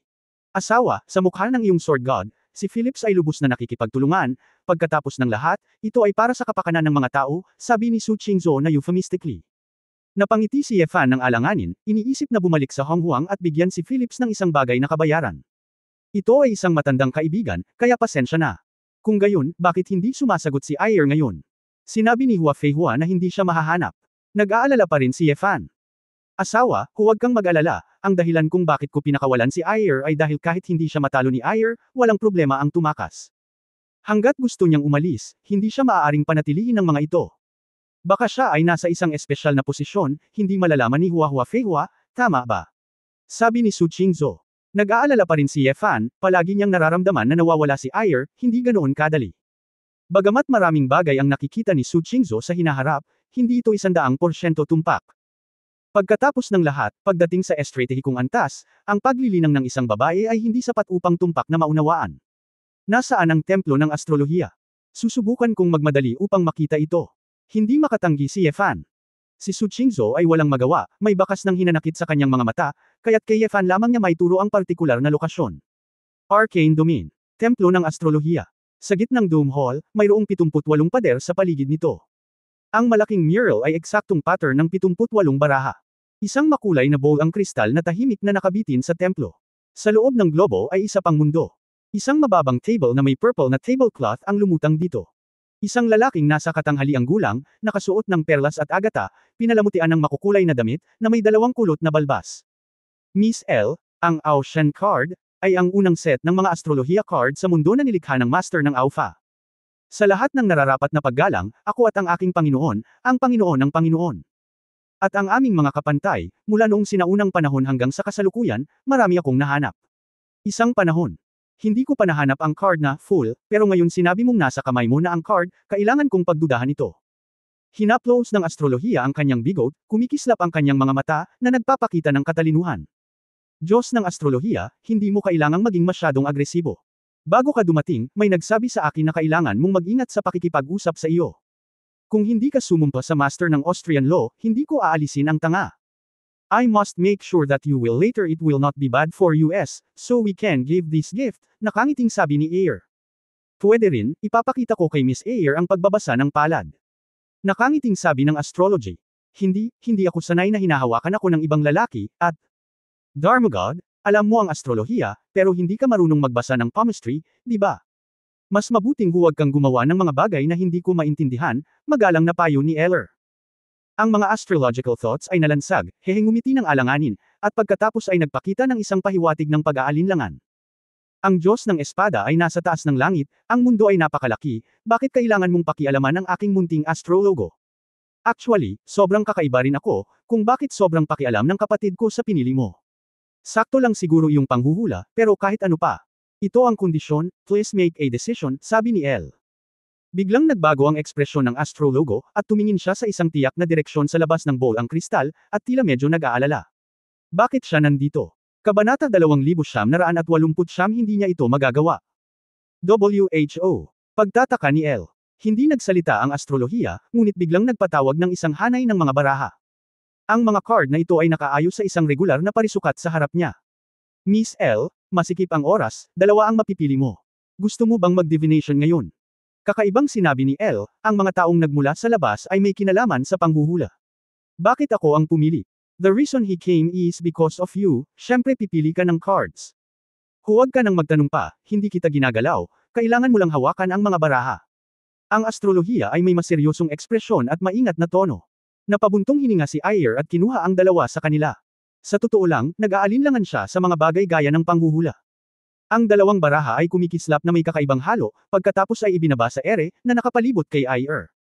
Ang gulong ng fortune, ang hangman. Natigilan sandali ang astrolohiya, at pagkatapos ay biglang nagsabi, patay na pala si Guangming.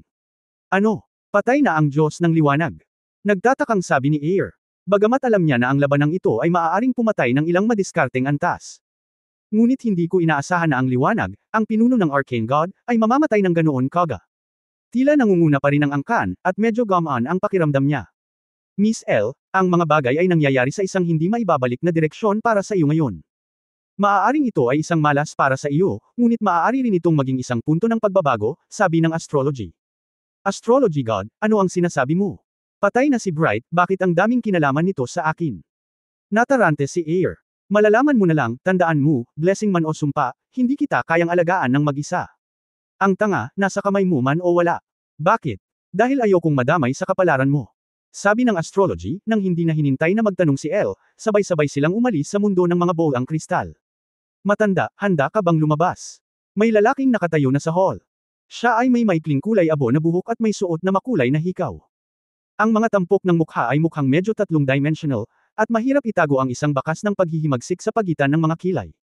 Nakasuot ng dark red leather jacket at black leather boots, matangkad siya at straight. Emph, umasa ka sa kakilala mo, babasagin ko lang yang bola mo. Walang awa na nagsalita ang lalaki, at sabay sulyap kay Ayer sa gilid ng kanyang mata, na tuluyang hindi pinansin. Isang magalang na ngiti ang ipinakita ng astrolohiya, Master Element, bakit malaya kang pumunta rito? Sa lalong madaling panahon. Nakita ni Ayer ang kulay abong lalaki na maikli ang buhok, hindi siya komportable. Ang ilang mga tao ay kailangan lamang na tingnan at marinig ang isang salita mula sa kanya upang malaman na sila ay magkasalungat sa kanilang magnetic field. Ito ba ang elemental law na Diyos?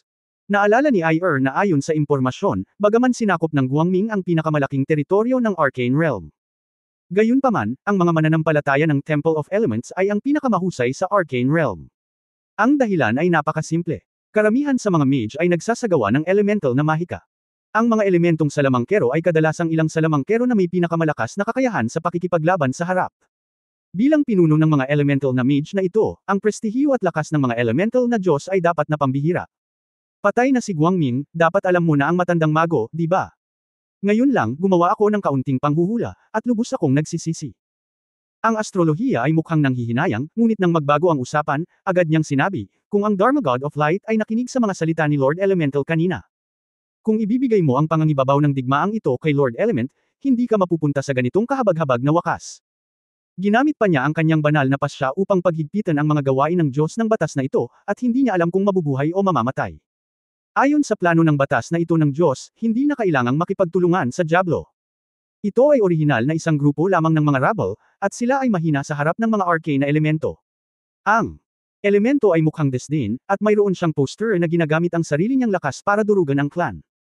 Nakikinig si Ayer, at nakalok ang mga kilay ni Dai. Ito ay lumabas na may mga pagkakaiba sa labanan na ito sa loob ng Arcane Realm. Tila ang elementong Diyosa ay hindi sumusunod sa pagsasaayos ng liwanag, kaya ito ay limitado sa kaharian ng mga Diyos. Gayunpaman, kapag namatay ang ilaw, magiging libre ang mga elemento. Makinig, astrolohiya, kasama mo, kasama ang walang kapantay na kadiliman. Tutulungan kayong dalawa kay Ben Fashion, at ginagarantiyahan ka ni Ben Fashion. Sa loob ng isang buwan, hayaang ganap na sumuko ang mga tanga ng angkan. Mukhang mayabang si Elemental. Bigyan ka ng pagkakataong pumili, maging katapatan sa akin, o mamatay dito. Kinaikit ng astrolohiya ang kanyang mga mata at nakangiting sinabi, ako ay isang salamangkero lamang, tumitingin lamang ako sa mga baraha at gumagawa ng kaunting panghuhula. Tinanong ni Lord Elemental ang aking katapatan, gusto mo bang manghuhula ako para sa iyo? Masyadong simple yun, ngayon gagawa ako ng divination para kay Lord Elemental. Hindi ko kailangan mong manghuhula para sa akin. Ang kapalaran ng batas na ito ng Diyos ay matagal nang napahamak, iyon ay, upang linisin ang lahat ng mga pagano para sa master ng batas ng Austrian. Kailangan mo lang bilangin ang clan guys at tingnan kung nasaan sila, at ang Magic God ay maaaring direktang pumunta. Ang malamig na ngumiti ang elemento, pinakamainam na pumunta sa isang lugar kung saan maraming tao, direkta ang Magic God, at direktang gamitin ang Arcane Element 1. Kung makapatay ka ng daan-daang milyon sa isang hininga, magiging masaya ka. Nagulat si Ai nang marinig niya ito. Gusto mong pumatay ng mga sibilyan. Malamig na sumulyap si Elemental at sumulyap kay Ai. Babae, anong status mo, naglakas loob kang gumawa ng ingay sa harap ng Diyos ng batas na ito. Naikuyom ni Ayer ang kanyang mga kamao, at walang pakialam sa sinabi ng astrolohiya kanina na baka malas siya. Anyway, isa kang strategic level mage, at itinataguyod mo ang iyong sarili na maging napakaganda. Tapos kahit na gusto mong talunin ang clan, dapat mong hanapin ang mga strategic level na mages na iyon. Kung naghahanap ka ng lugar na maraming tao, ano ang ibig sabihin ng pagkatay ng mga sibilyan? Napabuntong hininga ang astrology, umiling. Ang elemento ay nanunuya, anong mga sibilyan? Maliban sa mga mananampalataya sa pamamahala ng Austria, lahat ng iba ay walang kaugnayan. Dahil nangangahas kang maging kaaway ng mga Diyos ng Austrian, dapat kang maging handa na ganap na maalis. Kung ikaw ay pinatay, masisisi mo lang sila sa pagiging mahina. Ang mahina ang kahulugan ng pag-iral ay katayin ng malakas. Matagal nang nakita ng Diyos ng batas na ito na ang grupo ng mga makasariling angkan ay hindi nakalulugod sa mata, at iniisip nila na ang mga hindi napapanahong bagay ng dugo ay maaaring talunin ang batas ng Austria. Paano mabubuhay ang angkan hanggang ngayon? Namutla ang magandang mukha ni Ayer, ang elemental magic god na ito ay isang panatikong mananampalataya. Hindi nakakagulat na kahit si Guangming, ang kanyang sariling mga tao, ay kailangang paghigpitan ang kanyang mga aksyon. Hindi nakakagulat na gusto siyang tawagan ng astrolohiya na pang-adulto, dahil ang pinaka-hindi ma-provoke ay ang ganitong uri ng baliw. Babae, hindi ka mage ng astrology temple, ikaw ba, isa kang maselang gawain na ipinadala ng angkan? Nagdududa si Elemental. Nag-alinlangan si Ayer, alam niyang ang pag-amin sa panahong ito ay katumbas ng paglalagay sa sarili sa malaking panganib. Gayunpaman, sa harap ng gayong lalaki, hindi niya ito tinatanggap. Hindi ako isang especially iya, ako ay isang palihim na especially iya, ako ay isang matuwid na mensahero na dumating upang makipag-ayos. Nakakatawa lang ako sa iyong mapagmataas na kay-abangan na parang tulok ka sa ilalim ng balon. Hindi ka takatakang hindi ka hahayaan ni Guangming na lumaban.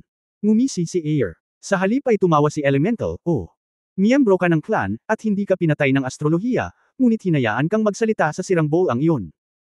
Hindi bababasa ang Diyos ng astrolohiya, ay isang makatwirang tao, hindi tulad ng ilang mga baliw. Hindi nagbigay ng kahit isang pulgada si Elder. Bago siya dumating, sinabihan siya ni Su Qingzhou na tumakbo kaagad kung may sitwasyon. Gayunpaman, ang pagharap sa ganitong uri ng lalaki, hindi niya ito magagawa. Kabanata 2990 elemento. Kinakabahan ang astrolohiya, at gustong manghimok ng ilang salita, ngunit huli na. Talaga, baliw ako. Ngumiti si Elemental. Nagtataka si Ayer kung bakit hindi nagagalit ang elementong ito. Biglang, isang nakakatakot na pagbabago bago ng eroplano ang kumakalat mula sa elemento. Nag-iba ang mukha ni astrology na parang may napansin. Hindi maganda. Sa isang iglap, ang astrolohiya ay lumipad palabas ng templo. Nakaramdam din ng pagbabago si El at lumipad. Nang makita niya ang eksena sa harap niya, natigilan si Ayer. Tinakpan niya ng isang kamay ang mapupulang labi niya at halos hindi makasigaw. Mainit na luha, tumutulo. Wala na. Ang buong lungsod kung saan matatagpuan ang astrology temple ay wala na. Hindi mabilang na mga bahay, kalsada, halaman. Hindi mabilang na mga salamangkero at halimaw ang naninirahan dito. Ngayon lang, sa isang iglap, sila ay nabulok sa hindi mabilang na mga elementong particle.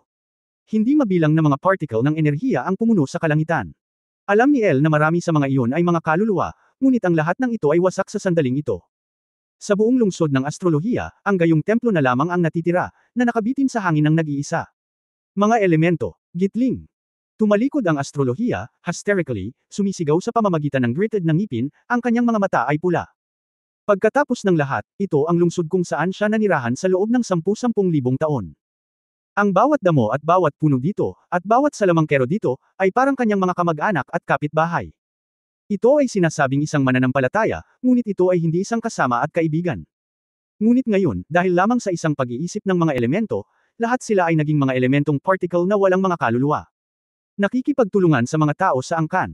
Ito ang katapusan ng pagtataksil sa Master ng Austrian Law. Nakita ko ng maaga na hindi kayo mananampalataya ng Master of Austria. Master ng nilikha ng Austria ang mundo na may lahat ng mga elemento. Ang tinatawag na divination ay ilan lamang sa mga trick na hindi mo nakikita, hindi mahahawakan, at subukan ang iyong kapalaran. Ang Element ay mukhang casual, at hindi naisip na magiging mahalaga kung ang buhay ng isang lungsod ay maalis sa isang iglap. Astrology God. Sorry. Naluluha si Ayer, nakatingin sa astrolohiya at nagsisisi. May kinalaman ito kay Miss L. Ang taong ito ay baliw. Isang lalaking may normal na pag-iisip, paanong hindi niya gagawin ang ganoong bagay? Ngayon ang liwanag ay nawala, nang wala ang kanyang banal na pamumuno, walang sino man ang makapipigil sa kanya. Bilasan mo, baka hindi kita mahawakan. Mapait na sabi ng astrology. Gayunpaman, ang mga mata ni Ayer ay nagpakita ng determinasyon, Astrology God, I'll stay and help you deal with him together. Deal with him. Natigilan sandali ang astrolohiya, pagkatapos ay ngumiti ng mapait, huwag kang gumawa ng gulo, sa usapin ng frontal combat power, hindi kayang talunin ng liwanag at dilim na pinagsama ang mga elemento. Ang liwanag ay maaari lamang gumamit ng banal na paghatol upang limitahan ang mga elemento, upang hindi siya makagawa ng ganap na pagbaril, hayaan lamang siyang manatili sa domain ng Diyos at maging responsable sa pagbabantay. At hindi ako magaling sa frontal combat. Upang ilagay ito sa masamang paraan, 100 sa atin ang hindi makakatalo sa kanya. Natigilan si Ayer sa kinauupuan, nakikinig sa kahulugan ng astrolohiya, upang maging matyaga. Older God Stick, kung kilala mo, at alang-alang sa iyong kapakinabangan, ang batas na ito ng Diyos ay hindi ka papatayin pansamantala. Ikaw naman, kung gusto mong tumakas, maaari mong subukan. Base lang sa sinabi mo, itong batas na ito ay hindi ka rin papatayin ng Diyos. Para madali kang mamatay, dapat mas masarap ang lasa mo sa buhay kaysa kamatayan, malupit na tawa ni Elemental. Miss L, tumakbo ka, susubukan kong protektahan ka minsan. Buntong hininga, hindi ko nais na makilahok sa iyong kapalaran, ngunit. Sa pagkakataong ito ay lumayo siya. Bumulong ang astrology kay Ayer at sinabing, sabihin ang nakatutuwang plano ng Elemental na Sword God sa lalong madaling panahon, at mag-ingat. Matapos makinig kay L, nag-alinlangan siya. Bakit, palihim ba kayong nagpapadala ng tunog? May natuklasan si Element Keen at napangisi, astrology, gusto mo rin bang mamatay? Tumakbo. Tumigil ang astrology sa pagsasalita ng walang kaparirikan at biglang tumawag ng isang card.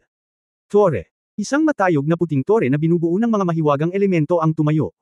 Kinulong ng tore ang mga elemento ng direkta sa loob.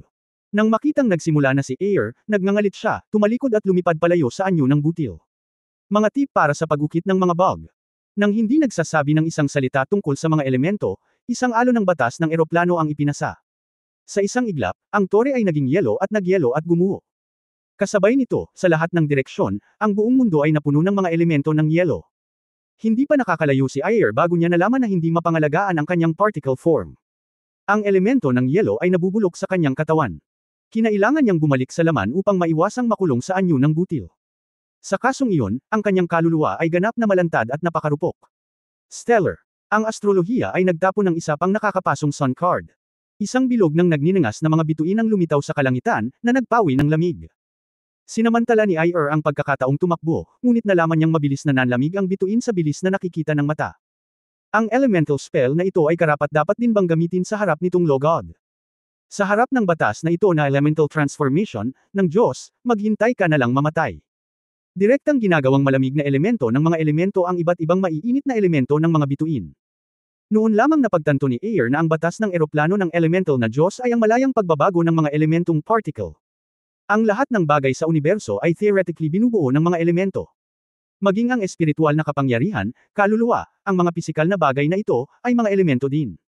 Ito ay hindi kasing daling makita, hawakan, at ilarawan bilang mga natural na elemento. Ngunit dahil ang kaluluwa ay nabago sa isang iglap, makikita na ang elemental law na Diyos ay maaaring baguhin ang lahat ng mga elemento. Ang kanyang elemental na control ay umabot sa antas na hindi maintindihan ni Ayer. Maaaring ito ang batas ng eroplano ng Diyos ng liwanag na maaaring limitahan siya. Pagkatapos ng lahat, ang batas ng eroplano ay ang batas, hindi ang elemento. Babae, ang iyong spell ay upang kontrolin ang butil. Ang elemental magic god ay tumawa, maaari mong subukan na maging isang butil. Tingnan ang magic god na ito, anong uri ng kapangitan ang maaari mong ibahin ng anyo. Hitsura. Ibinalik ni El ang kanyang ulo na may determinadong tingin sa kanyang mukha. Alam niyang hindi siya makakatakas, kaya baka lumaban din siya. Naabot na niya ang threshold ng batas ng eroplano, at isang hakbang na lang siya. Bagamat manipis ang pag-asa, ngunit, ang pagtakbo ay ganap na mamatay. Ang buong katawan ni El ay naging isang napakagandang hugis ng butil. Ang mga elementong particle ay nagsisimulang tumakbo ng ligaw. Biglang, libu-libong particle beam ang bumaril sa elemental law god. Haha! Sa magulong kaharian, gusto mo ring makipaglaban sa law god na ito. Kahit na si Ayer ay maaaring gumamit ng higit pang mga primitive na kapangyarihan, ang kanyang paglilinang ay talagang nasa kaguluhan lamang. Ang elemental law ay nakikita ng Diyos sa pamamagitan nito ng natural, at agad siyang humagalpak ng tawa. Nakita ko ang elemental particle beam na biglang nag-transform sa mid-air. Ang mga nakamamatay na particle ay naging hindi mabilang na mga particle ng hangin. Libu-libong hangin ang dumaan sa elemental law god nang walang anumang banta. Kahanga-hanga ang puso ni Ayer, bagamat alam niyang napakaliit ng kanyang mga tsansa na manalo, ngunit hindi niya inaasahan na. Ginawa niya ang lahat, at hindi siya nagkaroon ng kahit katiting na epekto. Nakakatamad, masyadong mahina, sirain mo. Bahagyang sinabi ni Element, at nakita niya na ang mga particle ni Ayer ay mabilis na nag-transform sa nagniningas na apoy. Gitling. Naramdaman ni Ayer na ang kanyang kaluluwa ay sinusunog, sinusubukang kontrolin ang sarili niyang mga particle, ngunit hindi niya kayang hawakan ang mga batas ng eroplano ng isa pa. Pagtatapos ng kabanatang ito. For more updates, click on the notification bell.